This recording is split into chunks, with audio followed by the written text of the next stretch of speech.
என் தோளை தாண்டி வளர்ந்ததனால் என் தோழன் நீ அல்லவா, என் வேள்வியாவும் வென்றதனால் என் பாதி நீ அல்லவா.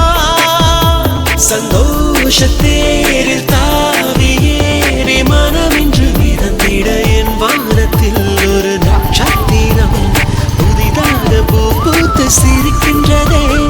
எங்கே